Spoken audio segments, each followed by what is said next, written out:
తరిమల నాగిరెడ్డి గారు మరణించి తన జీవితాన్ని త్యాగం చేసి 50 సంవత్సరాలైనటువంటి సందర్భంగా ఇక్కడికి వచ్చినటువంటి వాళ్ళలో చాలా మంది ఆనాటికి పుట్టి ఉండకపోవచ్చు. కానీ నాగిరెడ్డి గారి గురించి ఆ తరము ఈ తరము వచ్చే తరము ఇంకా అనేక వచ్చే తరాలు కూడా తలుచుకుంటాయి, గౌరవిస్తాయి, ఆయన్ని అనుసరించడానికి ప్రయత్నం చేస్తాయి. అదే ఆయన గొప్పతనం. ఉదయం చెప్పారో తెలియదు కానీ మహాకవి శ్రీశ్రీ ఒక మాట అంటాడు, మా తరిమల నాగిరెడ్డి అనంతపురంలో దొరికినటువంటి ఒక వైడ్యూర్యం అంటారు, వజ్ర వైడూర్యం అంటారు. అంటే అంతటి విలువైనటువంటి వ్యక్తి తరిమల నాగిరెడ్డి గారు అని చెప్తారు. ఎందుకు? తరిమల నాగిరెడ్డి గారు ఒక ఆదర్శవంతమైనటువంటి మహోన్నత మానవుడు, సాధారణమైనటువంటి మనిషి కాదు. తన జీవితాన్నంతా రంగరించి, తన జీవితాన్నంతా తాను నమ్ముకున్న లక్ష్యాల వెనుక ఏ క్షణము కూడా మడమ తిప్పకుండా ఎన్ని కఠోర పరీక్షలు వచ్చినా, ఎన్ని రకాల నిందలు వచ్చినా, ఎన్ని రకాల విమర్శలు వచ్చినా, ఎన్ని రకాలైనటువంటి అపనిందలు వచ్చినా అన్నిటినీ గడ్డి పరకల వలె కాలదన్ని తన అడుగులు ముందుకేసుకుంటూ మనకి దారి చూపినటువంటి మార్గదర్శి, మహోన్నతమైనటువంటి వ్యక్తి. అట్లాగే తరిమల నాగిరెడ్డి గారు రాజకీయవేత్త. సమకాలీన రాజకీయాల్ని, భారతదేశ రాజకీయాలనే కాకుండా అంతర్జాతీయ రాజకీయాల్ని, అంతర్జాతీయ పరిణామాల్ని సునిశ్చితంగా పరిశీలన చేసి తన జీవితాన్ని ఆ వెలుగుల్లో ఒక కమ్యూనిస్ట్ సిద్ధాంతానికి రూపుదిద్దుకున్నటువంటి, తనకు తాను ఒక కమ్యూనిస్టుగా రూపుదిద్దుకున్నటువంటి ఒక గొప్ప వ్యక్తి. ఆయన ఒక ఆర్థికవేత్త. కేవలం రాజకీయవేత్తలుగా రాజకీయ అంశాలని పరిశీలన చేయడం కాకుండా రాజకీయాల్ని ఆర్థిక పునాదిగా కారల్ మార్క్స్ అంటాడు. రాజకీయాలంటే ఆర్థిక అంశాలే అంటాడు.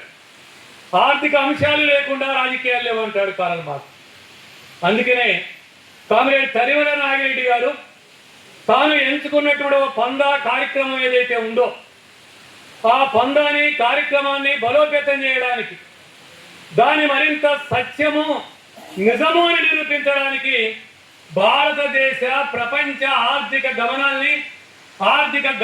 గణాంకాల్ని మొత్తం కూడా కఠోర దీక్ష చేసి చేపట్టి దాంట్లో నుంచే తాకట్టులో భారతదేశం అనేటువంటి పుస్తకం రాసి, అది ఆ పుస్తకాన్ని ఈనాటికి కూడా మనందరి చేత చదివించేటువంటి ఒక గొప్ప ఆర్థికవేత్తగాని ఒక మార్క్సిస్ట్ రాజకీయ ఆర్థికవేత్తగా ఇవాళ మన ముందు ప్రజల ముందు సమాజం ముందు నిలబడ్డాడు. అంతేకాకుండా ఆయన ఒక గొప్ప పార్లమెంటేరియన్. ఏ ప్రజా సమస్యనైనా పార్లమెంట్లో ప్రస్తావించడం, అసెంబ్లీలో ప్రస్తావించడం. కామ్రేడ్ తరిమల నాగిరెడ్డి గారు ఒక ప్రశ్న అసెంబ్లీలో లేవనెత్తారంటే అధికార పక్షము ప్రతిపక్షము రెండు కూడా దీంట్లో చాలా సత్యం ఉంటుంది, శ్రద్ధగా వినాలని చెప్పి విని దానికి సమాధానం చెప్పాల్సినటువంటి ఒళ్ళు దగ్గర పెట్టుకొని సమాధానం చెప్పినటువంటి పాలకులు ఉన్నటువంటి కాలంలో ఒక గొప్ప పార్లమెంటేరియన్గా ఆయన గణితికెక్కాడు, రాణించాడు. ఆయన గొప్ప పార్లమెంటేరియన్. అంతేకాదు రహస్య జీవితాన్ని కూడా ఆయన ఎమర్జెన్సీలోనూ వివిధ నిర్బంధ కాలంలోనూ రహస్య జీవితాన్ని కూడా అవలీలగా అనుసరించి తాను ఎక్కడో ఆకాశంలో పుట్టాను లేదా మేడ విద్యలో పుట్టానని కాకుండా అట్టడుగు పొరల ప్రజల మధ్య నిలిచి ఆయన తనకు తానే గెలిచి మనందరినీ గెలిపించినటువంటి మహనీయుడు, గొప్పవాడు. అందుకనే ఆయన జీవితంలో అనేక పార్శ్వాలు ఉన్నాయి, ఆయన జీవితంలో అనేక కోణాలు ఉన్నాయి. ఈనాటికి ఓ కమ్యూనిస్టు విప్లవకారులుగా, కమ్యూనిస్టులుగా, సామాజికవేత్తలుగా, సమాజ పరిశీలకులుగా, ప్రజాస్వామికవాదులుగా మనం ఆయన జీవితంలో ఏదైతే మనకు అందించినటువంటి విలువలు ఉన్నాయో, ఏదైతే రాజకీయ విలువలు, ఏదైతే సామాజిక విలువలు, ఏదైతే మహోన్నత మానవతా విలువలు ఉన్నాయో వాటన్నిటిని పుణుకుపుచ్చుకోవడమే, వాటన్నిటిని స్వీకరించి అనుసరించడానికి మనం ప్రయత్నం చేయడమే నిజంగా తరివల నాగిరెడ్డి గారికి అర్పించేటువంటి నివాళి విప్లవ జోహార్లు అని చెప్పి ఈ సందర్భంగా నేను తెలియజేస్తా ఉన్నాను. అంతేకాదు ఇక చాలా రాజకీయ విషయాల్ని మాట్లాడారు. బహుశా నేను ఈ వేదిక కాదేమో అనుకుంటున్నాను. వేదిక సభ్యులు చెప్పడానికి వాళ్ళకి హక్కు ఉంది, చెప్పొచ్చు. కానీ చర్చలు జరపడం అనేటువంటిది అట్లా ఒక రకమైన విమర్శనాపూరితంగా ఈ 50వ వర్ధంతిని జరుపుకోవడం అనేటువంటిది అంత సమంజసం కాదేమో అనేటువంటి నా భావన. అది ఎవరి భావన వాళ్ళకు ఉండొచ్చు కావచ్చు. కానీ నేను ఒకటి చెప్పేది ఏమిటంటే, చివరిగా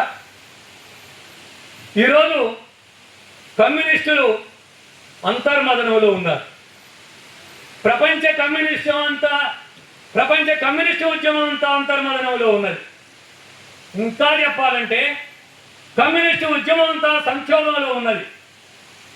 ప్రశ్నలు ఎదుర్కొంటున్నది, సవాళ్ళు ఎదుర్కొంటున్నది. ఎట్లా సమాజంలో ముందుకెళ్ళాలి, సమాజాన్ని గెలవాలి, సమాజాన్ని మార్చాలి అనేటువంటి అంతులేని ప్రశ్నలు, అదేవిధంగా అనేక సమాధానాలు దొరకనేటువంటి ప్రశ్నలు ఇవాళ కమ్యూనిస్టు సమాజం ఎదుర్కొంటుంది, కమ్యూనిస్టులు ఎదుర్కొంటున్నారు. భారతదేశంలో కూడా కమ్యూనిస్టు ఉద్యమం, అంతకు మించి కమ్యూనిస్టు విప్లవోద్యమం అనేటువంటిది ఇలా అనేక సవాళ్ళను ఎదుర్కొంటా ఉంది. నిన్న కలగారు నరమేదంతో ఒక పాయని తుడిచిపెట్టామని ప్రభుత్వం సంతోషిస్తున్నది. మరోపక్క ఇవాళ అనేక సంస్కరణలతోని, కానూరు అనేటువంటి నిర్బంధాలతోని, అనేక రకాల నల్ల చట్టాలతోని, అనేక రకమైనటువంటి ఫ్యాసిస్టు మతోన్వాదంతో అనేక రాజ్యాంగ చట్టాలని, రాజ్యాంగ వ్యవస్థల్ని, ప్రజాస్వామిక సంస్థల్ని, న్యాయ వ్యవస్థని గుప్పెట్లో పెట్టుకొని మనకి చాప కింద నీరులాగా కాదు, తల మీద నీరులాగానే ఇలా ఫ్యాసిజం మన ముందుకు వచ్చింది మాట్లాడనేటువంటి స్థితిలో. ఈ స్థితిలోనే నిన్న మొన్న జరిగినటువంటి జంతర్ మంతర్ ఉద్యమం ఒక ఆవేశంతోనో, ఆవేదనతోనో, ఆక్రందనతోనో, నిరాశతోనో, అదేవిధమైనటువంటి ఆగ్రహంతోనో, కడుపు రగిలిపోయే దాంతోనో తమకు తాము వెల్లువలాగా వచ్చి జంతర్ మంతర్లో పార్లమెంటు గేటును తాకిన ఉద్యమం, యువతర ఉద్యమం ఏదైతుందో ఈ దేశంలో చాలా మందిలో ఆశలు రేకెత్తించింది. ప్రజాస్వామిక వాదుల్లో, అదేవిధంగా కమ్యూనిస్టుల్లో, ముఖ్యంగా ఫ్యాసిస్టు వ్యతిరేక శక్తుల్లో ఇలా ఒక ఆశని, మినుగులు అనేటువంటి ఆశనైనా, చిరుదీపం లాంటి ఆశనైనా కల్పించింది. ఎందుకు వాళ్ళకంటే అంతులేని త్యాగాలు 100 సంవత్సరాల కాలంలో కమ్యూనిస్టు ఉద్యమం త్యాగాలు చేసింది. నాగిరెడ్డి గారు లాంటి ఒక్కరే కాదు, ఆణిముత్యాలు ఒక్కడే కాదు, వందలు వేలు లక్షల మంది ఈ దేశం యొక్క మట్టి పుత్రులు ఈ దేశంలో కమ్యూనిస్టు ఉద్యమం కింద, ఎర్ర జెండా కింద త్యాగాలు చేశారు.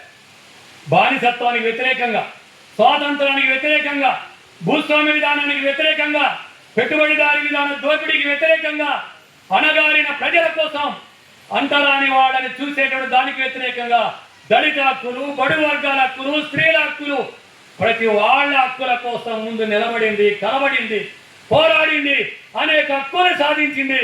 నిస్సందేహంగా కమ్యూనిస్టు ఉద్యమం తప్ప మరొకరు కాదు అనేది మనం అర్థం చేసుకోవాల్సినటువంటి అవసరం.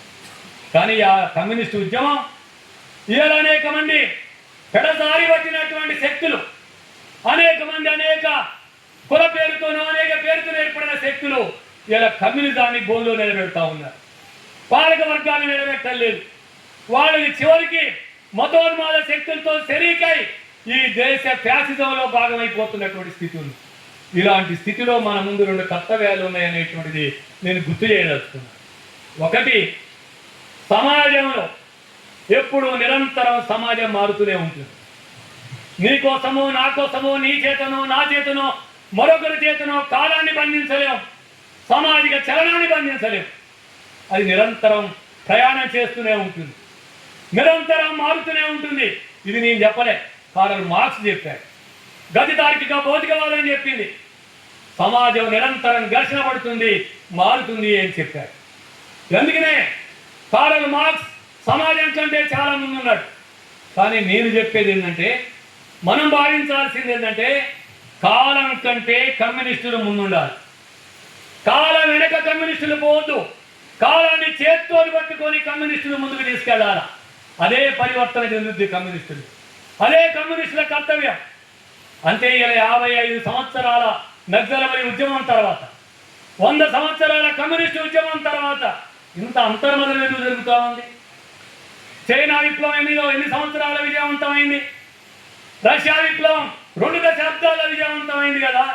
100 సంవత్సరాల తర్వాత భారతదేశంలో ఇన్ని త్యాగాల తర్వాత తరిమల నాగిరెడ్డి గారు లాంటి వందల వేల మంది విప్లవకారులు అమరులైన తర్వాత, వందలాది మంది జైళ్ళకి వెళ్ళి తమ రక్తాన్ని దారబోసిన తర్వాత మనం ముందుకు పోలేకపోయినాం. ఎందుకు అనేటువంటిది చాలా తీవ్రమైనటువంటి అంతర్మదనంలో కమ్యూనిస్ట్ ఉద్యమం ఉండాలి.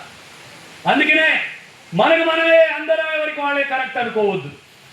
మనల్ని ప్రశ్నించుకోవాలా.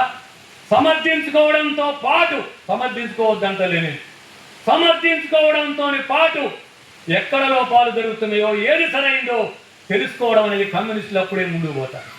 అందుకే కమ్యూనిస్టు ప్రణాళికలో కార్ల్ మార్క్స్ ఒక మాట చెప్తాడు, పెట్టుబడి ఒక్కడ నిలవదు, అది ఎక్కడికైనా ప్రవహిస్తుంది. అది 25% లాభం వస్తుంది అనుకుంటే ఊరు దాటుతుంది. అది 50% లాభం వస్తుంది అనుకుంటే అది జిల్లా దాటుతుంది.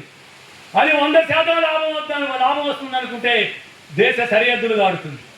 దానికి 200% లాభం వస్తుంది అనుకుంటే ఎవరినైనా చంపడానికి వెనకాడదు.